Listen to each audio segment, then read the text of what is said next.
Balancing the support and cohort camaraderie with the fact that you're in competition with each other for a limited number of practica sites. So the interesting thing about all of these functional things that they were all talked about from an emotional angle, so we need to talk about this, guys. Because if we think about the functional things you talked about, it was managing your relationships, which is kind of functional, kind of emotional, but it's getting a practicum site. But the emotional part is because you've got all these people that are your friends and the only people you talk to, and now we have to figure out how to not like get cutthroat on who gets the thing, right? That's the emotional side, right, Kurt? I'm doing this right? And then there's also hours and the hours you need to get before graduation. Like the functional pieces are just these, they're like your SMART goals. Because I think it's hard to separate it out. Okay, so we can get some emotional ones, but. So what I wanted to point out was the extraordinary discomfort with the present moment. And the reality is, if you're effective as a therapist, that's what you're striving for. You get to that point where it's really, really uncomfortable, and you don't know why. You have no idea why. It's uncomfortable for the client, it's uncomfortable for me as the therapist, and so now, the question, and it's in that silence, in that extraordinarily uncomfortable silence, that's when you can ask, okay, so it's really quiet now. What's going on? Is it that you just don't know the answer to the question, or that you don't want to answer the question, or we don't know what question to ask? What's going on right now?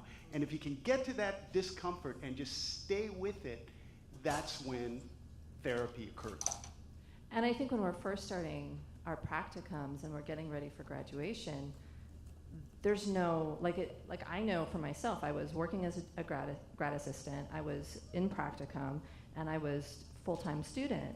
And there's other people who were also full-time job, right? And to even sit in silence is very painful individually because I have so much going through my mind, right? Cannot help others if we cannot take care of ourselves. You have to remind yourself every time you're like, oh, I'll just fit somebody in for lunchtime. Oh, I don't need to rent today. I'll do that tomorrow. If we're not taking care of ourselves, not only are we hypocritical when we tell our clients to take care of ourselves, we're also not keeping our instrument clean, strong, ready for action. And then we talked about the ethical responsibility to take care of yourself. I mean, there's huge amounts of things that we could talk about on the ethics of taking care of yourself. There's so many times when we don't take care of ourselves that we really do a disservice to our clients. So we can go into that later if you want. We need to also develop resilience. Now, this was something that I needed to learn because I got licensed, it feels like a million years ago, and they didn't teach us this. But when I was in public mental health, I was able to get some training on this. Who feels really clear on how to develop resilience? Okay, well, I'll talk about it a little bit then. Now, part of resilience is having those quiet moments to be aware and to do some insight, self-awareness, that kind of stuff, being able to actually assess what it is that's happening. We also want to set and meet goals. Part of burnout and part of just kind of getting exhausted is having the huge, gigantic to-do list, and the items, each item is so big that you never accomplish anything. So one of the things that, I don't remember if it was the APA, it was something, I got resources in here. They said if you set small, meetable goals and you can check them off, that helps build resilience. You're feeling competent, you're actually accomplishing something.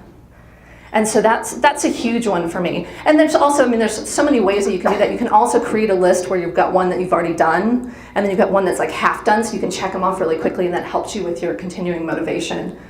But as far as resilience is concerned, if you can make yourself feel more competent, that's very, very helpful. You also want to make sure that you're handling change well. Because oftentimes there's a lot of things that can change, especially like in public mental health, but even in your private practice, there could be, you know, a huge new gigantic practice that moves in, or the people that you were serving, they got a different insurance, and all of a sudden now you have to scramble. It's important to put all those changes in context. Make sure that you're identifying how it fits in, how you can make the small changes, those kinds of things. And keep working on personal growth. I always argue that it's important to be in therapy. I'm constantly in therapy. But if you're not in therapy, you want to make sure that you're at least doing consultation and really making sure that you're practicing in a way that makes sense. Develop community. All of you are here. This is an amazing community for you to be involved in, because these are the people who can kind of recognize you and understand what it is that you're going through and provide you with support.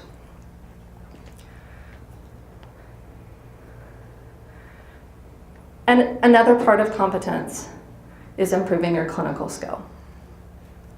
Be thoughtful with the training that you get. Make sure that you're constantly evaluating what you're doing. And if you can, do deliberate practice. If you can video your sessions and then assess them. I mean, think about how much time that takes. That's doubling the time for one of your sessions, right, to watch. But it can really give you a better sense of how it is that you're working. And improves your clinical skill immensely, but it becomes more thoughtful, right? When you're actually thinking about how you're approaching your clinical work, rather than just kind of running into the room, sitting down and hoping for the best. So I think it's really important to do that and to get consultation on a regular basis or as needed. And create a nurturing work environment for yourself. That means solid business practices. If you don't know what that means, talk to me and I can teach you them. But I think you also want to make sure that if you have any employees or if you've got assistants that you're working with, virtual assistants, that kind of stuff, that you're engaging them. But you're also making sure to engage yourself in the work. That's why you want to tie it back to your personal mission statement and make sure that what you do lines up. And then I'll do a little bit on time management, because I think that one's important. Who's heard about Stephen Covey's Big Rocks? Well, Court, you've heard this talk before, Kurt. Of course you've heard of them. So you guys can kind of take a nap for real quick. I'm just going to describe it to the other people. So Stephen Covey wrote The 7 Habits of Highly Effective People. It's a great book, and it has a lot of really good tips. And it's kind of an old school book, so sometimes like everybody in the room's heard it, sometimes that nobody has. But if you imagine like a big cylinder, like a clear cylinder so you can see inside of it, and you think about that as your schedule, as your calendar, if you just pour a whole bunch of sand in and try to fit big rocks in there, you're not going to get a whole lot of big rocks in there, right? And that's kind of what we do. We fill our calendars, our schedules, with Facebook and email and all this stuff that just kind of fills in every single minute and kind of just expand to fill the space. Cleaning, laundry, all this stuff that just is the stuff that we do. But if we think about the big rocks, the priorities, the mission-driven things, and we put the big rocks in first, and then you put pebbles in, and and the pebbles might be the small things that are also important, and then you can put sand in afterwards. But you can't put those big rocks in if you haven't thoughtfully prioritized them first. And so the reason why we talked about the personal mission statement is we identified what are the things that have to be on your list.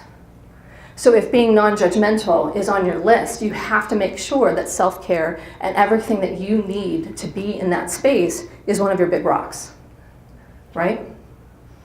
Because then we feel like we're actually following our mission and we're doing what we need to do. Now, the other thing, my mouth always gets so dry when I talk. We need to make sure that our schedule is based on time and energy. And timing, actually. So, and this might have been because in community mental health, like productivity was like by the minute and you had to like pack everything in. But I would see every minute as the same. And so if I had a minute, I would fill that minute. And that's not really good. I didn't realize that, but you have to really look at your energy levels and what you can actually do within one day. For some people, they can see 8 clients in a day. For some people, it's 4. For some people, it's 12. I mean, each person has their own way that they manage things, but you need to know what your energy level is. There's also a book called When by Daniel Pink. And I love this book. I think it's amazing. It talks about timing of things. So you have to know when you have more energy for which type of activities. So when you do them, they actually feel more, they're easier to do. And so first thing in the morning, we're more creative. So if we immediately jump on social media and we're doing emails, we're wasting creative time on mindless tasks. And so being able to identify if you're a morning person, which I'm assuming you guys are since you're here, that you do, if you're not a morning person, this is later in the afternoon, but that you do the creative activities, whether it's writing copy for your website or doing an art project or whatever it is, you do that first thing in the morning before you jump into email and get distracted. So part of it's also timing the things in the right places. And there's a lot in the book Win, which I would highly recommend. Time blocks and buffers, make sure you have enough time in between stuff, because oftentimes if you have that minute and you fill it, and then something happens, you're running late, and then that can increase your anxiety and feel lack of competence and that kind of stuff. You know, people are like, oh, I just need to fit one more thing in, and then they're running and they feel horrible, versus having that extra time block for traffic or parking or, you know, all those different things. And then making very efficient practices. I think the big piece with that is if there's anything that you do over and over again, make a system, make a template. Don't reinvent the wheel each time you do something. Because that's, I think, when we can all... Okay. Sacrificial helping syndrome. It is ignoring your own needs. Who has not eaten or slept or gone to the bathroom because they had something to do? Yeah. It's difficulty saying no. I think that's a tough one. We want to help people, so we say yes, and then we say yes again, and then we say yes some more, and it feels so good until we can't do all the things that we said we were going to do, and it feels really stressful. It's also having our identity be tied up in being a helper. We help, and that's what we do, and that's where we get value.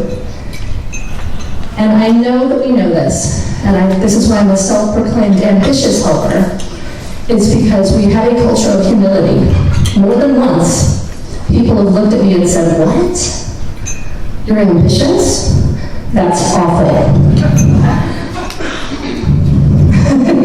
You know what I'm talking about. And I am tired of the martyrdom. I'm going to stand up and say it right now. Yes, we can help, but we can also make a living. We can also take vacations. We can also treat ourselves well. Amen, my sister. All right, so this is what it looks like in action. This is what I was doing. I was in community mental health and private practice. I was working 1 million hours a day. All of my family members were saying, you work too much, you look like a zombie, and you're not on The Walking Dead. I have a background in theater, so I was wanted to be in The Walking Dead. You're helping everyone else and not yourself. Helpers are the absolute best at helping people and the absolute worst about asking for help. How many hate asking for help?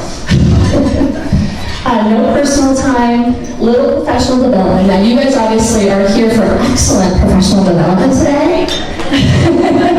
But so many people I talk to are like, I don't have time, so I'm just going to get my CDs online. And let's see how quickly I can get that done and scroll through real fast. And so we end up not even taking care of our own professional identity. And then it's the constant overwhelm, which leads to burnout, vicarious trauma, and compassion fatigue. And that's the real danger here. So that's what we're talking about. Okay, so when we look at these things, oftentimes the reason that I'm standing here, right here, move to this side.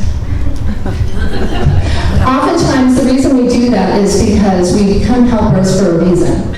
There's individual differences that lead to that, there's early life events, and there's our natural capabilities that make us good helpers. And I can't stand on this side. Okay. All right, so the individual differences. Personality-wise, we did a study, and psychology majors, social work majors were more likely to be intuitive, so we sense kind of covert emotions. We're more likely to be feeling, and this is something that Kurt and I had a debate about on Facebook, on our Facebook group for our podcast, that we're two feelings, so we don't look at data, but it's also the way that we can be empathic and compassionate. We're feelers. We're also more open to experience. You know, the personality and temperament that leads to being a therapist means we're open and warm and accepting, and we can kind of take anything as it comes.